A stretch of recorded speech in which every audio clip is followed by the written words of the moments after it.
علی بھائی last time جب آپ کی نقوی صاحب کے ساتھ ویڈیو تھی نا، تو اس میں آپ سے الاستواء علی العرش کے بارے میں سوال ہوا تھا، تو آپ نے وہاں بتایا تھا کہ بھائی سلفیوں کی اور بریلویوں کی تکفیر چلتی ہے اس معاملے میں، ایک کہتا ہے عرش پر ہے، ہاں تکفیر چلتی ہے بالکل. آپ کہتے ہیں میرا جو ہے وہ درمیان میں ہے. نہیں، میرا عقیدہ جو قرآن میں ہے، میں استواء علی العرش بھی مانتا ہوں اور اللہ کی مائیت بھی اپنے ساتھ مانتا ہوں جیسا کہ اس کی شان کے لائق ہے. میں تو اس کی تفصیل میں گیا ہی نہیں نا. میرے پہ تو فتویٰ تب چلے گا جب میں آگے چلوں. میں پیچھے ہٹ گیا ہوں. آپ کہہ رہے ہیں اگے ٹر، میں کہہ رہا نہیں ایتھے ہی ٹھیک ہے. اے بھی درست قرآن دی آیت الرحمن علی العرش استوى، اور یہ بھی درست کہ تم تین نہیں ہوتے، چوتھا تمہارا رب سات ہوتا ہے تمہارے، تم پانچ نہیں ہوتے، چھٹا وہ ہوتا ہے، نہ اس سے کم نہ زیادہ، وہ تمہارے ساتھ ہوتا ہے، تم جہاں کہیں پہ بھی ہو. تو اب مجھے آپ کہیں اگے ٹرو، ان اگے میں کیا ٹورا؟ میں آپ کو بخاری مسلم کی حدیث بتاؤں گا کہ اللہ تعالیٰ تمہاری سواری کی گردن سے بھی زیادہ تمہارے قریب ہے. تم کسی غائب کو اور بہرے کو نہیں پکار رہے ہو. غائب کا الٹ کیا ہوتا ہے؟ حاضر. ہاں، یہ کہتے ہیں حاضر کا لفظ ہی نہیں آپ بول سکتے. عالم و ناظر بولیں تو نبی اسلام کیا کہہ رہے ہیں اور مثال کیا دے رہے ہیں؟ تمہارے اونٹ کی گردن سے زیادہ. وہاں حضور بھی تھوڑی تفریق کر دیتے نا، نہیں اس سے مراد صرف علم ہے، سمع ہے، بصارت ہے، قدرت ہے. اور کیا ہوتا ہے یار؟ یہی کچھ ہی ہوتا ہے نا یار، یہی سارا کچھ ہوتا ہے نا. اس بحث میں نہ پڑے. اور اس سے بڑھ کے مفتی اعظم سعودیہ عثیمین، ان کا فتویٰ ہے کہ ہم اس تکلف میں نہیں پڑھتے کہ اللہ کی مائیت ہمارے ساتھ کس طرح ہے، ہم یہ اللہ کے سپرد کرتے ہیں. اس کو تم کیوں نہیں بدعتی کہتے؟ پاکستان میں حافظ سعید صاحب کی کتاب ہے عقیدہ و منہج، اس میں انہوں نے لکھا ہے ہم اس تکلف میں نہیں پڑھتے کہ اللہ کس طرح ہمارے ساتھ ہے. ہم کہتے ہیں اللہ عرش پہ ہے جیسا کہ اس کی شان کے لائق ہے، اور ہمارے ساتھ بھی ہے جیسا کہ اس کی شان کے لائق ہے. تو حافظ سعید کیوں نہیں ہے جامعہ؟ اس سے بڑھ کے ان کا فخر، اور میں سمجھتا ہوں بہت بڑے مفسر قرآن اس دور کے، محمد بن عبد السلام جماعت الدعوہ کے، بہت پیاری تفسیر قرآن کی لکھی. انہوں نے بھی یہی جملے لکھے ہیں کہ ہم اس تکلف میں نہیں پڑھتے کہ اللہ علم قدرت کے ساتھ ہمارے ساتھ ہے اور ذات کے اعتبار سے اوپر ہے. وہ کہتے ہیں ضرورت ہی نہیں ہے. اور اس سے بڑی بات، یہ بحثیں تو تمہارے اماموں کی تھی، مجھے بتاؤ صحابہ نے یہ بحثیں کی ہیں؟ یہ بنو عباس کے دور میں یہ بحثیں شروع ہوئی ہیں تو محدثین کی یہ اصطلاحات تھی. ایک بندہ کہتا ہے کہ جی میں ان بحثوں میں نہیں پڑھتا ہوں، میرا وہی عقیدہ ہے جو صحابہ کا تھا. تو یہ کہتے ہیں صحابہ کے دور میں تو کبھی مسئلہ ڈسکس ہی نہیں ہوا. اس کا مطلب ہے کہ صحابہ کرام کو قرآن کی ان آیات کی سمجھ نہیں آئی نا، ورنہ تو ڈسکس کر کے جاتے. ٹائم قیامت تک جائے کسی صحابی نے کہا فلاں کے پیچھے نماز نہیں ہوتی، نہیں وہ انہوں نے تو نہیں کہا. اچھا تو اس زمانے میں تو اتنے بڑے بڑے فرقے بن گئے تھے. خوارج سے بڑا کون سا فتنہ ہوگا جس کو مسند احمد میں کہا گیا جہنم کے کتے، بخاری مسلم میں کہا دین سے ایسے نکل جائیں گے جیسے تیر شکار سے. اس سے بڑا کوئی فتویٰ ہو سکتا ہے نبی الاسلام کا؟ اور صحابہ اس کے پیچھے نمازیں پڑھ رہے ہیں.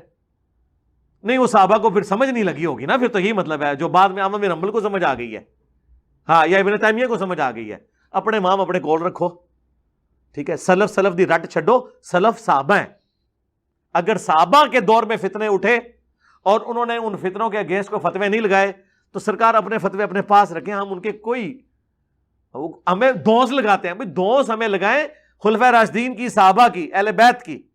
آپ جن کی ہمیں دوست لگا رہے ہیں نا، ہمارے تو وہ کمپیٹیٹر ہیں، ہمارا تو ان سے علمی اختلاف ہے. کیونکہ ہمارے مال بھائی کہتے ہیں علمی اختلاف تو کسی سے بھی ہو سکتا ہے.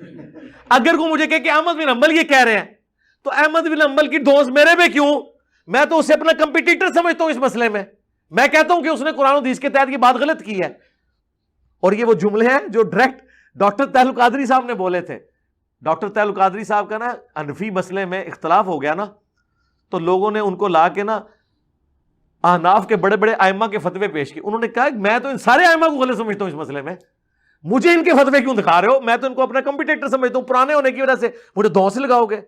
میں قرآن و سنت کے دلائل میں اس چیز کو صحیح سمجھتا ہوں، اور میں تو کہتا ہوں ہم قرآن و سنت صحابہ اور اہل بیت کی رائے کے مطابق ایک رائے قائم کرتے ہیں.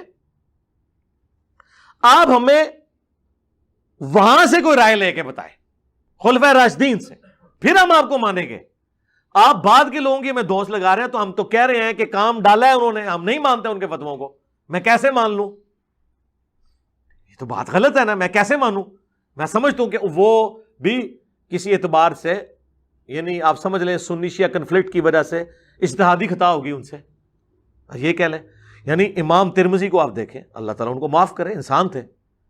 امام بخاری کے سب سے لائق شاگرد ہیں، امام ترمذی مسلم والی جو حدیث ہے کہ نبی الاسلام نے بغیر خوف کے، بغیر بارش کے، بغیر سفر کے ظہر اثر جمع کی، مغرب عشاء، صحابہ کرام سے تابعین نے پوچھا ابن عباس سے کہ کیوں کیا، تو وہ کہہ سکتے تھے نا مجبوری کی وجہ سے. انہوں نے کہا تاکہ امت کے لیے آسانی ہو جائے اور کوئی تنگی باقی نہ رہے. اب بھی کوئی گنجائش رہ گئی تھی، بغیر خوف، بغیر بارش، بغیر سفر. یہ 3 جملے کیوں بولے؟ تاکہ پتہ چلے کوئی مجبوری نہیں تھی. مجبوری یہی ہو سکتی ہے نا، خوف ہو، بارش ہو، سفر ہو. خوف میں سب کچھ آتا ہے، یعنی اگر کہیں کسی نے جانا ہے، لیٹ ہو رہا ہے اور اس کو پتا میں شادی میں جاؤں گا میری نماز رہ جائے گی، تو یہ خوف ہے. نماز سب کچھ کور ہو گیا. پھر پوچھنے والوں نے کہا کیوں کیا؟ تو آگے کہتے ہیں یار مجبوری کی وجہ سے کیا. انہوں نے کہا تاکہ امت کے لیے آسانی ہو جائے اور کوئی تنگی نہ رہے. یار یہ 5 جملوں کے بعد بھی کسی کو موٹے دماغ میں بات سمجھ نہ آئے. امام ترمذی یہ روایت لے کے آئے ہیں، وہ کہتے ہیں حدیث تو یہی کہتی ہے، لیکن ہمارے امام شافعی اور احمد بن حنبل کہتے ہیں کہ بغیر مجبوری کے نمازیں جمع نہیں کرنی چاہیے. اس پہ میں نے ایک جملہ بولا تھا کہ حنفیت ایک کیفیت کا نام ہے جو امام ترمذی پہ بھی طاری ہو سکتی ہے. تو یہ کہتے ہیں امام ترمذی کی توہین کر دی. اچھا میں نہیں کرتا، آپ کوئی اور جملہ بول لیں. آپ تو ہمیں اچھا امام ترمذی کی تو توہین ہو گئی. امام ترمذی کا جو پردادا استاد ہے نا وہ امام حنیفہ کا شاگرد ہے، کیونکہ امام ترمذی کے استاد ہیں امام بخاری. امام بخاری کے جو استاد ہیں ان کے آگے سے استاد ہیں عبداللہ بن مبارک، اور عبداللہ بن مبارک امام حنیفہ کے شاگرد ہیں. اوے تسی امام حنیفہ نو نیفا کا وہ نجی محفلاں وچ ہیں اور کو جی حدیث دے مقابلے جو شاہی کوئی نہیں، تو سرکار ترمذی پھر شاہ کتوں بن گیا حدیث دے مقابلے وچ؟ اور احمد بن حنبل اور شافعی کیسے بن گیا؟ احترام اپنی جگہ. تم ان سے بڑے امام کو ریجیکٹ کر دو حدیث کی بنیاد پہ، ہم چھوٹوں کو ریجیکٹ کریں تو کہو کہ اماموں کا گستاخ ہے. اچھا ایک انہوں نے ایک دفعہ میرے پہ الزام لگایا، یہ کہتا ہے کہ جو یہ ان کے بزرگوں کے خطرے چیک کرو. ہاں یہ اگر میں ایبسولوٹ جملہ بولوں تو کوئی تو ان کہہ سکتا ہے، لیکن یہ کانٹیکسٹ میں بات ہوئی ہے. پاکستان میں کتنے بزرگان دین ایسے پکڑے گئے ہیں کینٹ کی مسجدوں میں، دیوبندیوں کے مفتی 25 سال تک جمعے پڑھاتے رہے، نمازیں پڑھاتے رہے، اینڈ پہ پتا چلا راہ کے ایجنٹ ہے، خطرے چیک کیے تو ہندو نکلے. جائیں ایجنسیوں سے پوچھ لیں. میں خود بھی تو ایجنسیاں کا بندہ نا، تو انہوں پتا ہے انورٹیڈ کامرس ایک کہندے نے میں اللہ دی سیکرٹ سروس دا بندہ ہاں کہ اس دے نبی دی دعوت پوری ایمانداری نال پہنچا رہا ہاں. اہل ایجنسیاں نہیں، یہ تو شاہی کوئی نہیں. ہاں اچھا جو ختم نبوت کے صدقے کام ہمیں ٹرانسفر ہوا ہے الحمدللہ. اس کانٹیکسٹ میں نے بات کی تھی کہ جو کہتا ہے قرآن حدیث ڈائریکٹ پڑھو گے گمراہ ہو جاؤ گے، جو کہتا ہے کہ جی حدیث میں تو آیا لیکن ایسی حدیث بیان کرنا حرام ہے، اگرچہ نبی علیہ السلام نے فرمایا کہ عمار کو باغی جماعت قتل کرے گی، عمار انہیں اللہ اور جنت کی طرف بلائے گا اور وہ جماعت جہنم کی طرف بلائے گی. صحیح بخاری 2812 حدیث تو ہے، حضور نے تو فرمایا، لیکن یہ بیان کرنا حرام ہے. تو سب سے ہلکا لفظ یہی تھا کہ میں نے کہا اس کا ختنہ چیک کرو، یہ مسلمان ہے، نبی کا ماننے والا ہے کہ نہیں، کدھر ہندو ہی نہ نکلے بچوں. مجھے تو کہنا چاہیے تھا اس منافق کو چیک کرو کہ جو نبی سے ٹکر لے رہا ہے، اس خبیث کو چیک کرو جو نبی سے ٹکر لے رہا ہے. یہ تو یہی جملے بولتے ہیں نا. اس گستاخ کو چیک کرو، اس ملعون کو چیک کرو. ملعون علماء، ہاں وہ عین ذرا صحیح بولے تو لگتا ہے کوئی پڑھا لکھا کوئی مفتی بول رہا ہے. علماء کیوں جائے علماء. تو میں نے تو یہ جملے نہیں بولے، میں نے سب سے سافٹ جملہ بولا ہے، چیک کرو ختنے. ہو سکتا ہے ہندوؤں کے ایجنٹ نہ ہو جو یہ باتیں کر رہے ہیں. اچھا اب ان کو تکلیف کیوں ہوئی ہے؟ ختنے چیک کرا دیں.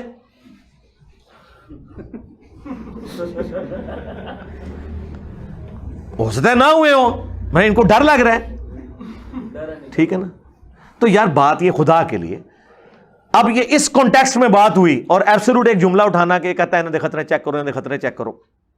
خدا دنا ہے یار، تسی خود ہی خطرے نو کہتے ہو مسلمان ہی بیٹھنا. یہ تو ہم نے آگے بتایا یار خطرے سے بڑی سنت داڑھی ہے. اس کو کسی نے نہیں کہا کہ اے میرا بچے دے جدو وال نکلے نے مسلمانی بہ گیا داڑھی رکھ لی ہے، بلکہ ماں کہتی ہے دودھ نہیں بخشاں گی داڑھی نہ مڈائی تے، تیرا بیاہ ہی نہیں ہونا، تیری شادی نہیں ہوگی. یہ تو کسی نے مسلمانی نہیں کہا. ختنے میں مسلمانی گھس گئی. او بھائی ختنے حضرت ابراہیم کے بارے میں بخاری میں آیا ہے کہ 80 سال کی عمر میں انہوں نے اپنے ختنے کیے ہیں. 80 سال مسلمانی نہیں بیٹھے ہو تو اڈے علی تیشے کے ساتھ، کیونکہ اس وقت حکم نازل ہوا تھا. اگر حضرت ابراہیم علیہ السلام 80 سال تک بغیر ختنوں کے رہے ہیں تو کوئی مسلمان بغیر ختنوں کے بھی رہے وہ مسلمان ہی رہے گا. ایک سنت ہے, ایک اچھی سنت ہے, اس پہ عمل ہونا چاہیے, لیکن یہ داڑھی جتنی بڑی سنت نہیں ہے. ہاں, کیونکہ یہ اللہ تعالیٰ نے فطرت میں دی ہے, اس کو مڈانا فطرت کو بدلنا ہے. اگرچہ ختنے کرنا بھی فطرت کو بدلنا ہے, لیکن وہاں ختنے کرنا فطرت ہے, کیونکہ بخاری مسلم میں حدیث ہے 5 چیزیں فطرت سے ہیں: ناخن کاٹنا, مونچھیں پس کرنا, زیر ناف بال, بغلوں کے بال, اور ختنہ. وہاں یہ کرنا فطرت ہے.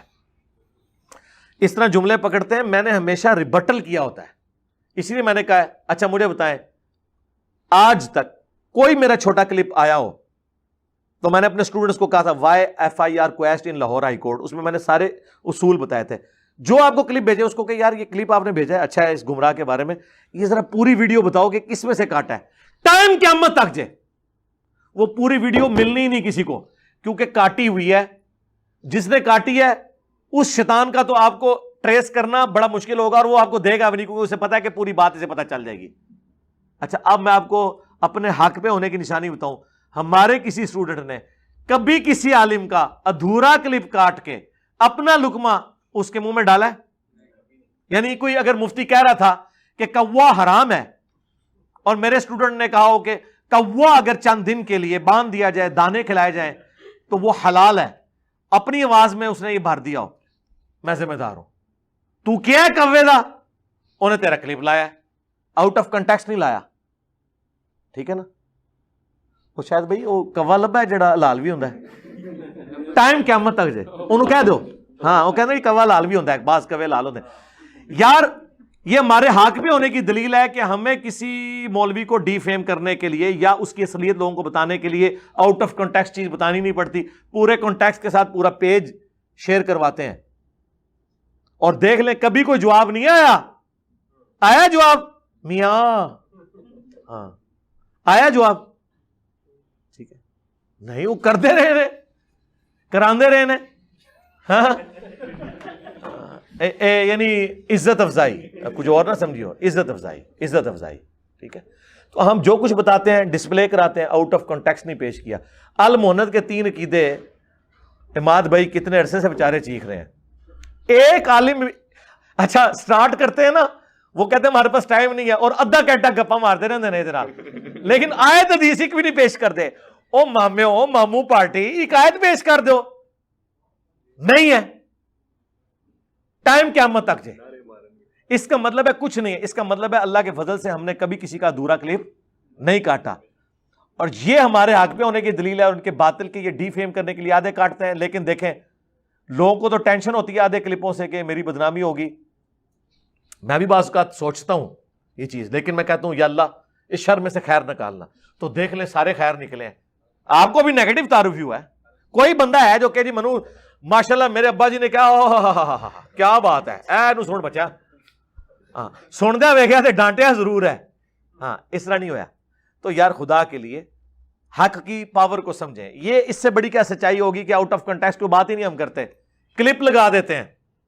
حالانکہ ہم بھی وہ جس طرح پولیٹیشنز کی تقریریں آدھی کاٹ کے نا وہ جوڑ کے کچھ بنا لیتے ہیں. ہم بھی میمز بھی جتنی بنی ہیں, کوئی میم نہیں دکھائیں گے آپ کہ کسی بھائی نے بات کوئی عالم نے اور کی تھی, انہوں نے اس کو اور بنا دیا ہو, نہیں وہی بات ہے.